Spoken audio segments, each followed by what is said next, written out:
الحمد لله نحمده ونستعينه ونستغفره ونؤمن به ونتوكل عليه ونعوذ بالله من شرور أنفسنا ومن سيئات أعمالنا من يهده الله فلا مضل له ومن يضلله فلا هادي له ونشهد أن لا إله إلا الله وحده لا شريك له ونشهد أن سيدنا وسندنا وشفيعنا وحبيبنا ومولانا محمدا عبده ورسوله وصلى الله عليه وعلى آله وصحبه وسلم تسليما كثيرا كثيرا أما بعد قال الله تبارك وتعالى في كتابه الكريم لقد كان لكم في رسول الله أسوة حسنة وقال الله تبارك وتعالى في كتابه الكريم يريدون ليطفئوا نور الله بأفواههم والله متم نوره وقال رسول الله صلى الله عليه وسلم الإسلام يعلو ولا يعلى أو كما قال رسولنا ونبينا محمد صلى الله عليه وسلم صدق الله العلي العظيم وصدق رسوله النبي الكريم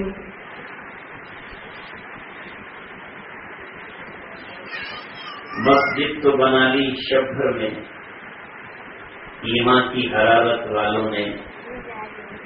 من اپنا پرانا پاپی ہے برسوں میں نمازی بن نہ سکا مسجد تو بنا لی شب بھر میں ایمان کی حرارت والوں نے من اپنا پرانا پاپی ہے برسوں میں نمازی بن نہ سکا کیا خوب امیر فیصل کو پیغام دیا سنوسی نے تو نام و نسب کا حجازی ہے اور دل کا حجازی بن نہ سکا تر آنکھیں تو ہو جاتی ہیں پر حاصل کیا اس رونے سے تر آنکھیں تو ہو جاتی ہیں پر حاصل کیا اس رونے سے جب کونے جگر کی آمیں جس سے اشک پیادی بن نہ سکا اقبال بڑا اپدیشک ہے من باتوں میں موہ لیتا ہے کردار کا غازی بن تو گیا کردار کا غازی بن نہ سکا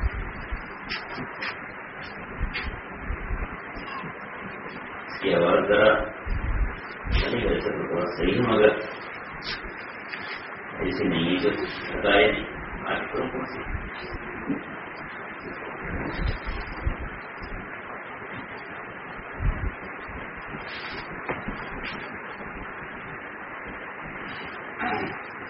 اگر آپ کے والیوں بڑھ سکے تو بڑھا دیجیے جہاں جاتے ہیں ہم تیرا فسانہ چھیڑ دیتے ہیں جہاں جاتے ہیں ہم تیرا فسانہ چھیڑ دیتے ہیں کوئی محفل ہو تیرا رنگ محفل دیکھ لیتے ہیں احیاء السنہ کے نام سے شہر مراد آباد کے اس علاقے میں اپنی تنظیم چلانے والے نوجوانوں سب سے پہلے میں آپ کو مبارکبادی پیش کرتا ہوں میں آپ کے چہرے جانتا ہوں یا نہ جانتا ہوں میں آپ کو پہچانوں یا نہ پہچانوں اس سے کوئی تعلق نہیں ہے اللہ تبارک و تعالیٰ کو ہر اس دل کے معلومات ہے کہ جو دل اللہ تبارک و تعالیٰ کے لیے تڑپتا ہے اللہ تبارک و تعالیٰ کو ہر اس آنکھ کا پتہ ہے جو راتوں کو اللہ تبارک و تعالیٰ کے خوف سے روتی ہے اور امت کے لیے اس کی آنکھ سے اشک جاری ہو جاتے ہیں آپ کو اچھی طرح معلوم ہے سلطان صلاح الدین ایوبی اسلام کا ہیرو ہے سلطان صلاح الدین ایوبی اسلام کے ماتھے پر چمکتا اور دمکتا ایک سورج ہے جسے اللہ تبارک و تعالیٰ نے اس دور میں اٹھایا ان حالات میں اللہ تبارک و تعالیٰ نے انہیں بپا کیا اور قائم کیا کہ جب ایک مسلمان کا ایک قافلہ حاجیوں کا اللہ تبارک و تعالیٰ کے گھر کی زیارت کے لیے جا رہا ہے، راستے میں عیسائیوں کا ایک گروہ انہیں گھیر لیتا ہے، اور گھیرنے کے بعد جب وہ لوگ زندگی کی بھیک مانگتے ہیں اور جب وہ انہیں واسطہ دیتے ہیں اور یہ کہتے ہیں کہ ہمیں ہمارے بچوں کی طرف دیکھنے دو، ہم اپنے معصوم بچوں کو کسی دوسرے کے حوالے کر کے خانہ کعبہ کی عبادت کے لیے جا رہے ہیں، اپنے رب کے گھر کا طواف کرنے کے لیے جا رہے ہیں، ہمارے معصوم بچے ہمارے انتظار میں ہیں، ہم تم سے کچھ نہیں کہنا چاہتے، ہم کسی عیسائی سے کوئی دشمنی مول نہیں لینا چاہتے، ہم تو صرف اپنے رب کے لیے احرام کی حالت میں نکلے ہیں، احرام کی تلبیہ پڑھتے ہوئے ہم نکلے ہیں، ہمیں زندگی کی بھیک دے دو۔ لیکن ان عیسائیوں نے جو ظالم اور درندے بن چکے تھے، انسان جب نبی پاک صلی اللہ علیہ وسلم اور دیگر انبیاء کرام کی تعلیمات کو فراموش کر دیتا ہے تو پھر وہ انسان نہیں رہتا، وہ جانور ہو جاتا ہے۔ اس کے ناخن پھر انسانوں کے ناخن نہیں ہوتے، تو جانوروں سے زیادہ اس کے ناخن نوکیلے ہوتے ہیں، اس کے دانت پھر انسانی دانت نہیں، شیروں سے زیادہ زہریلے اور کاٹ کھلینے والے ہو جاتے ہیں۔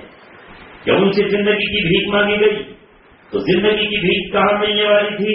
اس نے کہا کہ تم تو مسلمان ہو، تم تو اپنے آپ کو یہ کہتے ہو کہ خدا تمہارا ہے، تم تو یہ کہتے ہو کہ تمہاری کتاب میں یہ لکھا ہے وَكَانَ حَقًّا عَلَيْنَا نَصْرُ الْمُؤْمِنِينَ، اللہ تبارک و تعالیٰ کی مدد ہمارے ساتھ آئے گی، تم تو یہ کہتے ہو کہ اللہ تبارک و تعالیٰ نے تمہاری مدد کا وعدہ کیا ہے وَإِنَّ اللَّهَ عَلَىٰ نَصْرِهِمْ لَقَدِيرٌ، اللہ تبارک و تعالیٰ تمہاری مدد پہ قادر ہے، تم تو یہ کہتے ہو کہ ہمارا رشتہ گنبد خضرا میں مکی محمد صلی اللہ علیہ وسلم سے قائم اور وابستہ ہے۔ جا میں تجھے چیلنج کر کے کہتا ہوں کہ اگر تیرا دین حق ہے اور سچا ہے اور تمہارا رابطہ محمد صلی اللہ علیہ وسلم سے جڑا ہوا ہے، ادعو محمد ینصرک، تیری مدد اگر کر سکتا ہے تو تیرا نبی آئے، میں تیری گردن پہ تلوار رکھ کر کے اسے اڑا دینا چاہتا ہوں۔ حاجیوں کے اس قافلے کو قتل کر دیا گیا اور یہ خبر اس وقت پوری دنیا میں بجلی کی طرح کون گئی۔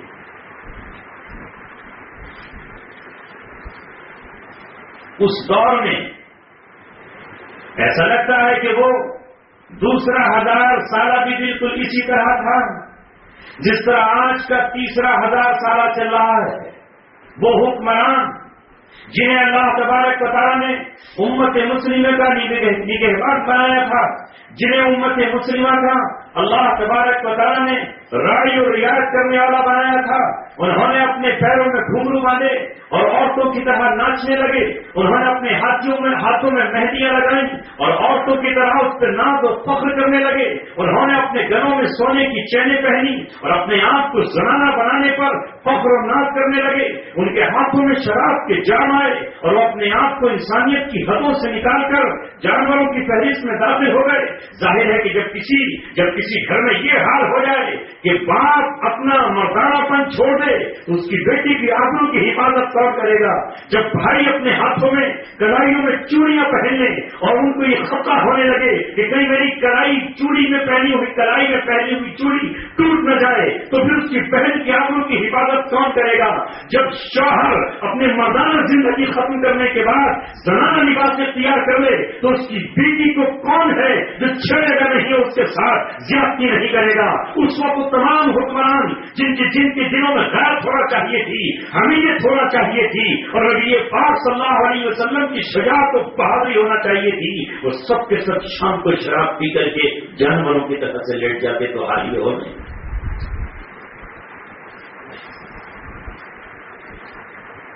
امت مسلمہ جو بے سہارا تھی، کمزور تھی، کہاں جاتی؟ دیواروں سے سر ٹکراتی، آسمان کی طرف نگاہ اٹھا کر کے دیکھتی، زمین کی طرف پل کے بچھا کر دیکھتی،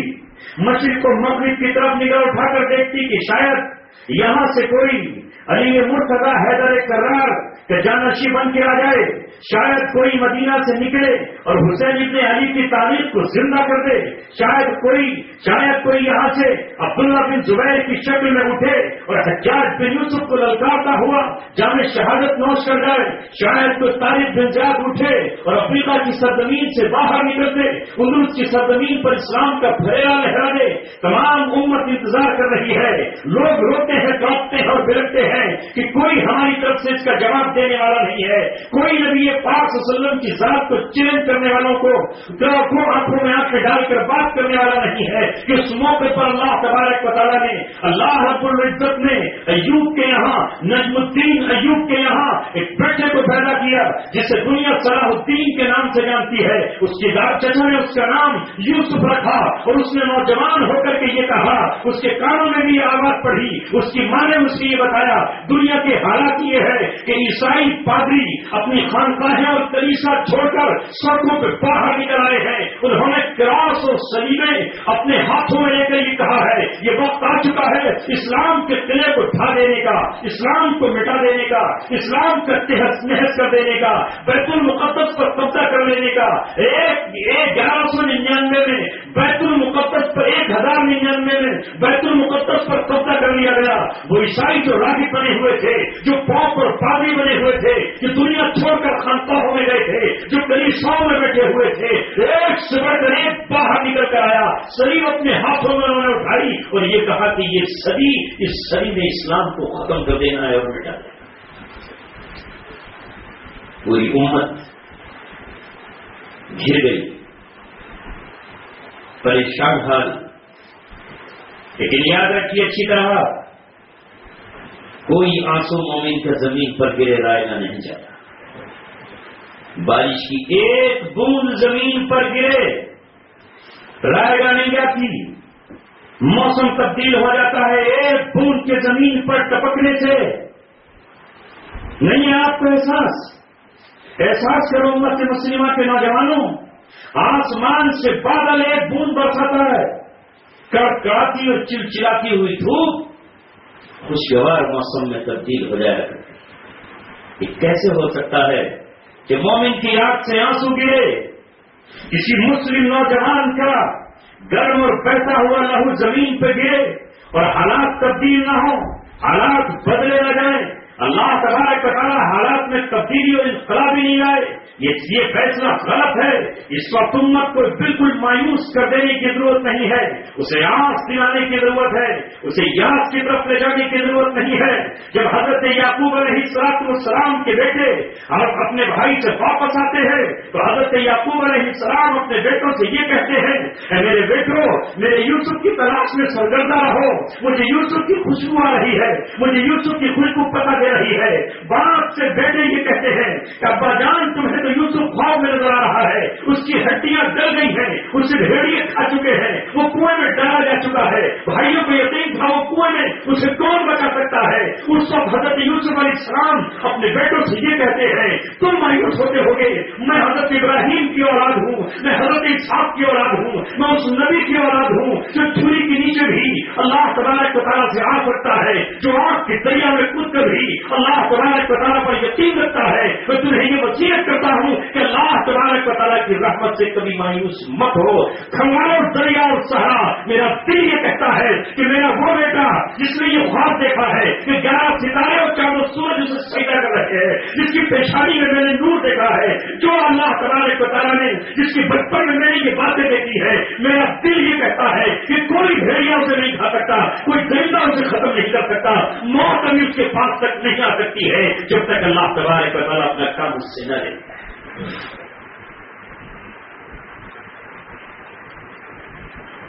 لا تیسوا من روح اللہ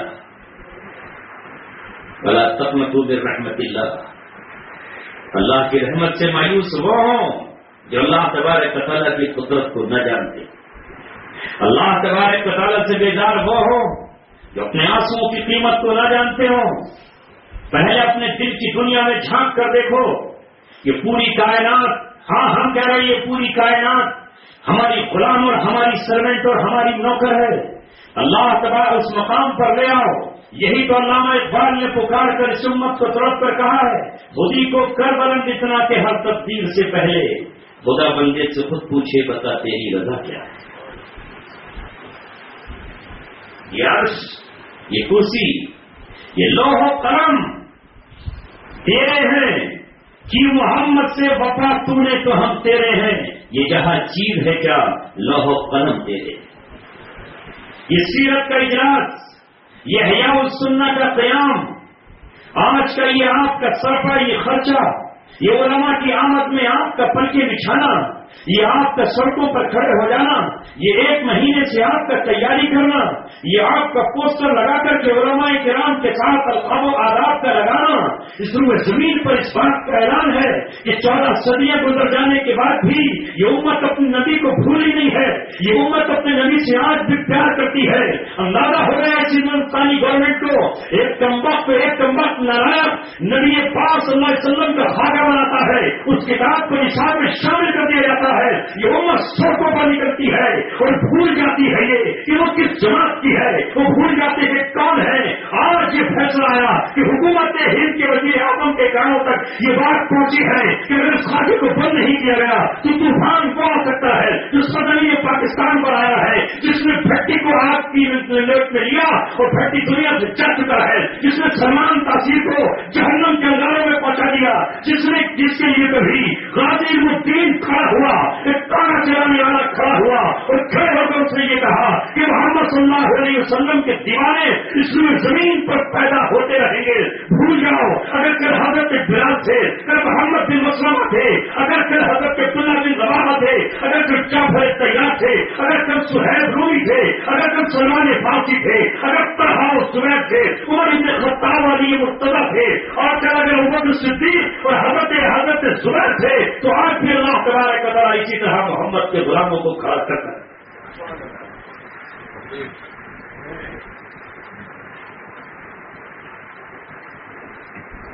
آج اس لیے میں آپ کو مبارکباد پیش کرتا ہوں.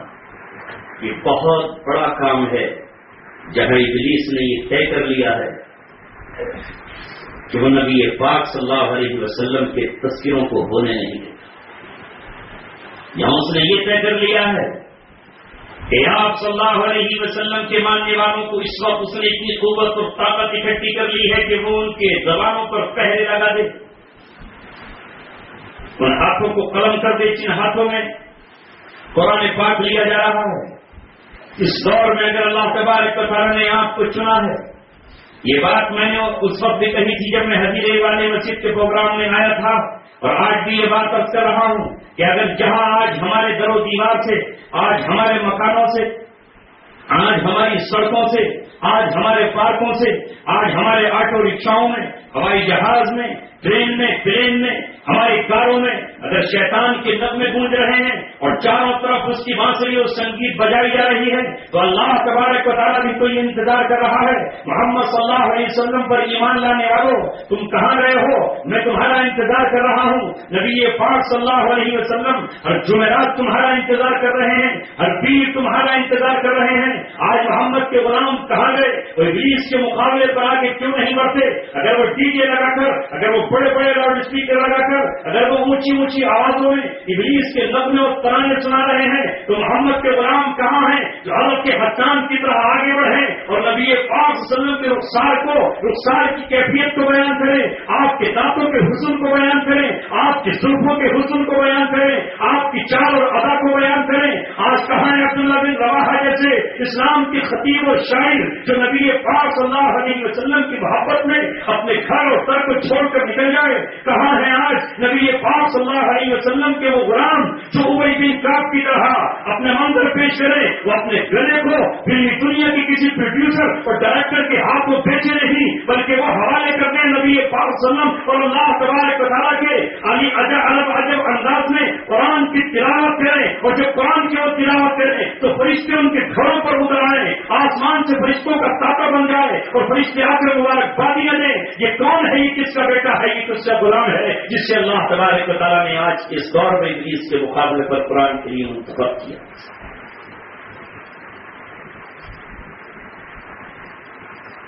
اس لیے میں نے یہ بات آپ سے عرض کی تھی، صلاح الدین ایوبی کا میں واقعہ پورا نہیں سنا رہا ہوں، میں صرف یہ سنانا چاہتا ہوں کہ صلاح الدین ایوبی نے اس وقت یہ کہا، روتے ہوئے یہ بات کہی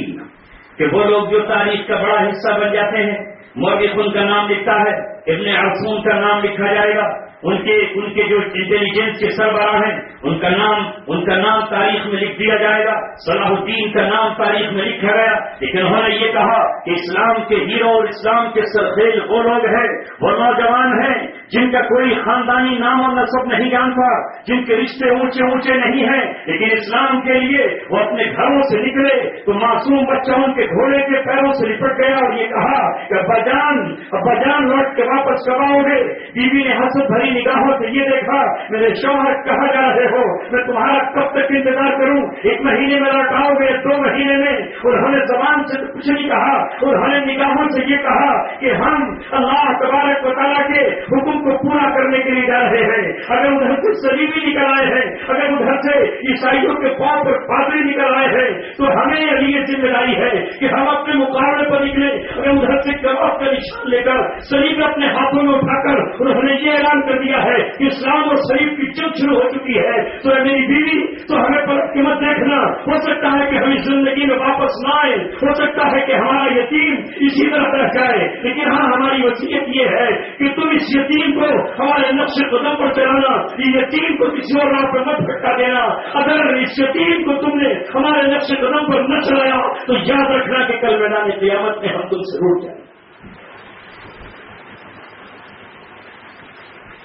یہ میں خالی افسانہ نہیں کہہ رہا ہوں، غازی انور پاشا کا خط آپ پڑھ لیجئے، غازی انور پاشا کا خط آپ پڑھ لیجئے جس کو مولانا تقی عثمانی دامت برکاتہم نے تراشے کتاب لکھی ہے، اس میں چھاپ دیا، طلبہ یہاں موجود ہیں، اردوداں یہاں موجود ہیں، کاش آپ اس کتاب کو خریدیں اور تلاش کریں غازی انور پاشا کا وہ خط جو اس نے اس وقت خلافت عثمانیہ کو بچانے کے لیے جو خط لکھا ہے، میدان جنگ سے لکھا ہے، اپنی بیوی کو لکھا ہے، جو اس وقت کی تمام دنیا کی زبانوں میں جس کا ٹرانسلیٹ ہوا ہے، تقی عثمانی صاحب نے اسے اردو میں چھاپ دیا ہے، اسے پڑھیے، اسے بار بار پڑھیے، اسے اپنی بہنوں کو پڑھ کر کے سنائیے، اسے اپنی بیوی کو پڑھ کر سنائیے، اسے اپنے بھائیوں کو پڑھ کر سنائیے، اسے اپنے شاگردوں کو پڑھ کر سنائیے، اگر آپ امام ہیں تو اسے اپنے مقتدیوں کو پڑھ کر سنائیے اور بتائیے کہ وہ کیسے لوگ تھے جنہوں نے اس دور میں اللہ تبارک و تعالیٰ کے دین کے لیے قربانیاں دی۔ آج اللہ تبارک و تعالیٰ ہم سے قربانی چاہتا ہے، اللہ تبارک و تعالیٰ آج ہم سے چاہتا ہے کہ تمہاری قربانی مجھے مطلوب ہے۔ اس وقت زمین پر مسئلہ نبی پاک صلی اللہ علیہ وسلم کی آبرو کا ہے۔ ڈینمارک کی حکومت یہ اعلان کرتی ہے پوری دنیا کے خاکہ بنانے والے، کارٹون بنانے والے آئیں، ہم ان کے ہاتھوں کو منہ مانگی قیمت دیں گے، ہم ان کو منہ مانگا انعام دیں گے، ہم ان کو یورو اور ڈالر دیں گے، جو جتنا مذہب کا کھیل اور ہنسانے والا کارٹون بنائے گا اتنا ہی اس کو انعام دیا جائے گا۔ تمام دنیا کے کارٹونسٹوں کو دعوت دی جاتی ہے، خاکہ کس کا بنایا جا رہا ہے؟ اس کا جس کے حسن کی طرف یہ زمین نہیں آ سکتی ہے، جو رب العالمین کا دلارا ہے، جو محبوب رب العالمین ہے، جو اس کائنات کا دولہا ہے، جس کی وجہ سے پوری کائنات کو سجایا گیا ہے، جسے اس مہینے میں اللہ تبارک و تعالیٰ نے اسی مہینے کی 27ویں شب میں جنت و جہنم کی سیر کرائی ہے، جسے اللہ تبارک و تعالیٰ نے اپنے سرور کے طور پر عرش معلیٰ کے پاس بلایا ہے، جسے اللہ تبارک و تعالیٰ نے اس پوری کائنات میں مقام محمود عطا کیا ہے، جس کا نام احمد بھی ہے، جو محمد بھی ہے، جو مبشر بھی ہے، جو شاہد بھی ہے، جو بشیر بھی ہے، جو نذیر بھی ہے۔ اللہ تبارک و تعالیٰ نے اس ذات کو جسے اللہ تبارک و تعالیٰ نے فرمایا وَإِنَّكَ لَعَلَىٰ خُلُقٍ عَظِيمٍ، جس کے لیے کہا گیا کہ آپ کے نقش قدم پر پوری دنیا چلتی ہے تو میں اسے قبول کروں گا، اور جو آپ کے مخالف ہو اس کی گردن توڑ کر دی جائے گی، اسے نیست و نابود کر دیا جائے گا، اس کی لمبی ناک کو کاٹ کر اسے ذلیل و خوار کر دیا جائے گا۔ اس کے خاکے بنانے کے لیے آپ کو معلوم ہے کہ پوری دنیا میں یہ اعلان عام کیا گیا کہ نبی پاک صلی اللہ علیہ وسلم کے خاکے بنا دیے جائے، آپ کی تصویر بنا دی جائے، اور پوری دنیا کا مسلمان اس وقت احتجاج کے طور پر نکلا تو اور زیادہ چڑھایا گیا۔ بلاخر اللہ تبارک و تعالیٰ نے پھر خود یہ فیصلہ کیا، اللہ تبارک و تعالیٰ نے خود اپنے نبی پاک صلی اللہ علیہ وسلم کی جانب سے انتقام لیا۔ آج حالات ہوئے زمین کے یہ ہے کہ اللہ تبارک و تعالیٰ ہم سے قربانی چاہے۔ تم کیا کر رہے ہو؟ وہ اپنے دور میں انہوں نے اپنا فرض نبھایا، آپ اس وقت کیا کریں؟ تو صلاح الدین ایوبی اس وقت یہ کہتے ہیں کہ وہ ہیں اصل ہیرو جنہیں تاریخ قلم بند نہیں کرتی، جن کے لیے کوئی ناول نگار افسانہ نگار قلم نہیں اٹھاتا. گھر سے نکلے،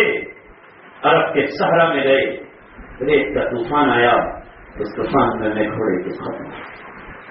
نہ ان کی سانسیں کوئی دیکھنے والا نہ موجود، نہ ان کے جسم کو کوئی کفن دینے والا، نہ ان کی کوئی نماز جنازہ پڑھنے والا. وہ جو دشمن کے ایریوں میں گئے، پکڑے گئے، گرفتار کر لیے گئے، چکیوں میں پیس کے ٹکڑے کر دیا گیا. ان کی سسیاں اور ہچیاں بھی سوائے آسمان اور زمین کے کوئی محفوظ نہ کر سکا. ان کی آہیں ان کے بچوں تک بھی نہ پہنچ پائی. اسلام کے اصل ہیرو وہ ہیں، اسلام کے وہ نمائندہ ہیں. اس لیے میرے عزیزوں، ہم تو مراد آباد کے پوسٹر میں سڑکوں پر چھپ گئے اور ہمیں چھاپ دیا گیا کہ کون آ رہا ہے. ہماری کوئی حیثیت نہیں ہے. اصل تو آپ لوگ ہیں کہ جنہوں نے نہ جانے کس طرح سے اپنے ہاتھ سے چھلائی کی، اپنے ہاتھ سے ڈھلائی کی، اپنے ہاتھ سے ڈھابا چلایا، اپنے ہاتھ سے رکشہ چلایا، اور پھر اللہ تبارک و تعالیٰ کے رسول کی سیرت سننے کے لیے علماء کرام کو دعوت دی. آپ کو انکار کیا گیا، آپ اصرار کرتے رہے، آپ کو منع کیا گیا، لیکن آپ بلاتے رہے. اللہ تبارک و تعالیٰ نے آپ کو اسلام کی محبت عطا فرمائی ہے، اور اس وقت ہوئے زمین پر، پوری ہوئے زمین پر امت مسلمہ کے یہی وہ کمزور نوجوان ہیں، یہی وہ غلام ہیں، یہی وہ مزدور طبقہ ہے، یہی وہ ہے جن کے اپنے جسموں پر پھٹے ہوئے کپڑے ہیں، جن کے پیروں میں ٹوٹے ہوئے چپل ہیں، جن کے اپنے گھروں میں کنڈیشن نہیں ہے. یہ حکمراں اور بادشاہ نہیں ہے، یہ فوج کے جنرل اور حکومت کے وزیر نہیں ہے، لیکن مشرق سے لے کے مغرب تک، شمال سے لے کر کے جنوب تک نبی پاک صلی اللہ علیہ وسلم سے محبت کا ثبوت پیش کر رہے ہیں. اس سے باطل خوف زدہ وہ سوچتا تھا کہ شاید کل ہی بلال موجود تھے، آج کوئی بلال نہیں ہے. وہ سمجھ رہے کل ہی سمیہ موجود تھی، آج کوئی سمیہ نہیں ہے. وہ سمجھ رہے تھے کہ آج ہم نے تمام حکمرانوں کو ان پورے 100 سالوں میں خرید کے اپنا غلام بنا لیا ہے، ہم نے انہیں بھالو کی طرح نچانا شروع کر دیا ہے، ہم نے ان شیروں کو پنجروں میں بند کر کے سرکس کے شیر بنا کر کے اپنی روٹی اور روزی کا انتظام کر لیا ہے. اور ہم نے یہ اندازہ لگایا تھا کہ اب یہ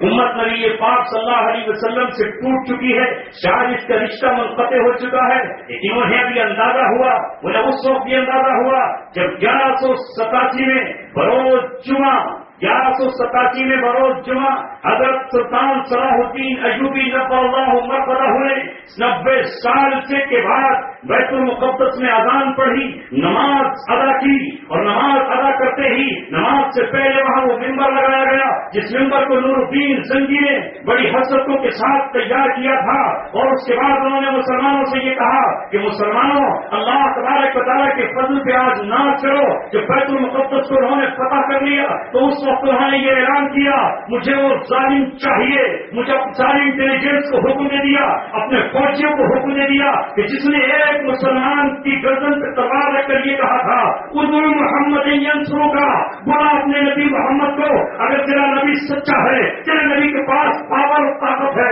تیرے نبی کے پاس قوت ہے، تیرے نبی کے پاس روحانیت ہے، تو تیری مدد کو آئے. سلطان صلاح الدین ایوبی جس کو بتایا گیا وہ یہ چھوڑ کے بھاگ چکا ہے. آپ نے کہا سمندر کھگال لو اور سمندر کی تہوں میں پنڈوبیاں لے کر کے نکل جاؤ، کچیاں سمندر کے کناروں کو دوڑا دو، آسمان کی طرف اپنے ڈورے سجاؤ اور آسمان کی بلندیوں کو چھان مارو. آج کا سارا سہرا ریت کے ذرے میں کھو جاؤ. مجھے وہ چاہیے اس لیے کہ جب تک مجھے موت نہیں آئے میں نے قسم کھائی ہے کہ اس شخص کا جس نے نبی پاک صلی اللہ علیہ وسلم کی غیرت کو چیلنج کیا ہے، اسلام کو چیلنج کیا ہے، وہ خالی مسلمان کو مارتا کوئی بات نہ تھی، وہ کسی آپ قافلے کو مارتا کوئی بات نہ تھی، اس نے میرے نبی کو چیلنج کیا ہے، یہ سمجھتے ہوئے چیلنج کیا ہے کہ شاید اس امت کی مائیں بات ہو چکی ہے. اس نے یہ سمجھتے ہوئے کہا ہے کہ شاید اس امت کے سارے نوجوان زمانے ہو چکے ہیں، شاید ساروں نے اپنے ہاتھوں میں چوڑیاں اور کنگن پہن لیے ہیں، لیکن صلاح الدین نجم الدین کا بیٹا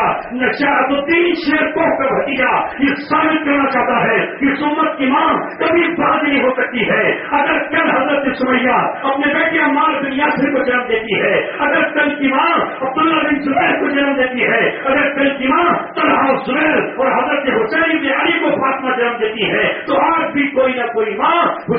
تھے صلاح الدین ایوبی اور نہ جانے کتنے نوجوانوں کو پیدا کرتے تھے. گرفتار کر کے وہ شخص لایا گیا. صلاح الدین ایوبی نے اپنی تلوار نکالی. تاریخ کا حصہ ہے. کہا کوئی اور نہیں, میں تجھے اپنے ہاتھوں سے کروں گا.